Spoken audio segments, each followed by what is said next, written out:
Bonjour à tous, plein phare en cette fin de semaine sur la nouveauté DS du mondial de l'auto, le DS3 Crossback. On vous parle aussi de la BMW Série 3 en phase terminale de test et du Skoda Kodiaq RS.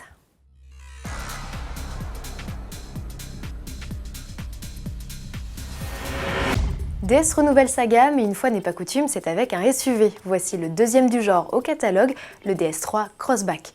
N'y voyez pas un DS7 en réduction, le constructeur a travaillé les lignes de son dernier né pour lui offrir sa propre personnalité. Autour de la large calandre hexagonale commune à tous les modèles DS, on découvre de nouveaux projecteurs et d'inédits feux de jour à LED en forme de virgule. À l'arrière, le DS3 Crossback se distingue par ses hanches larges, son bouclier ajouré et ses sorties d'échappement rondes. Le SUV inaugure aussi des poignées de porte affleurantes, un équipement repris au concept X-Citance et qui fait son petit effet sur un SUV de 4,12 m. À bord aussi, le DS3 Crossback en jette, petit tour du propriétaire en compagnie de notre reporter Mathieu Demeule. Donc à l'intérieur, c'est premium, c'est DS, les matériaux sont de bonne qualité, sur la planche de bord, rien à dire, il y a 5 ambiances différentes, le combiné numérique est présent, l'affichage tête haute couleur également. On retrouve aussi cet écran de 10,3 pouces qui est désormais installé sur la planche de bord et non plus au milieu de la planche de bord comme sur le DS7. Et enfin, le dessin original des aérateurs centraux en losange et les aérateurs latéraux qui ont été repoussés sur les portières pour accentuer l'impression de largeur du véhicule.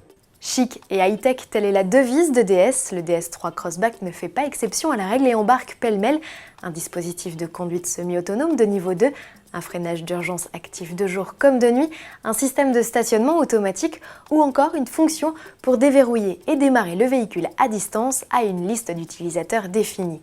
Sous le capot, le DS3 Crossback mise sur 3 moteurs essence, dont un nouveau bloc de 155 chevaux. En diesel, la gamme se compose des versions 100 et 130 chevaux. Dès le second semestre 2019, une version 100% électrique de 136 chevaux avec une autonomie de plus de 300 km enrichira le catalogue. L'Audi Q2, son rival désigné, n'a qu'à bien se tenir. Produit à Poissy dans les Yvelines, le DS3 Crossback s'offrira son premier bain de foule au mondial de l'automobile. C'est à Paris aussi que l'on devrait croiser la nouvelle BMW Série 3. Le développement de la 7e génération de la berline touche à sa fin. Signe du bon déroulement des opérations, le constructeur montre un aperçu des tests subis par l'auto. Des pistes glacées d'Archeplog en Suède, aux routes désertiques de la vallée de la mort aux États-Unis, en passant bien sûr par les vibreurs de l'exigeant tracé du Nürburgring, rien ne lui a été épargné. Développée sur une structure plus rigide, la nouvelle série 3 sera jusqu'à 55 kg plus légère que sa devancière.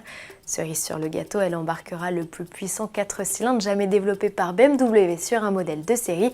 Il s'agit du 2 litres suralimenté de 306 chevaux, récemment inauguré sur le X2 M35i. À propos de SUV sportifs et pour finir, Skoda livre un nouvel avant-goût de son Kodiaq RS. Lui aussi profite d'un 4 cylindres de litre biturbo, mais diesel, il développe 240 chevaux. Un inédit amplificateur se chargera de rendre sa sonorité plus rauque et plus sportive, dixit le constructeur. Outre ce dispositif, le Kodiaq RS proposera de série les phares full LED, la suspension adaptative, la transmission intégrale, les compteurs numériques et un bleu métallisé encore jamais croisé au sein de la marque. N'oublions pas qu'il est le SUV 7 places le plus rapide sur le Nürburgring. Bon week-end à tous et à lundi.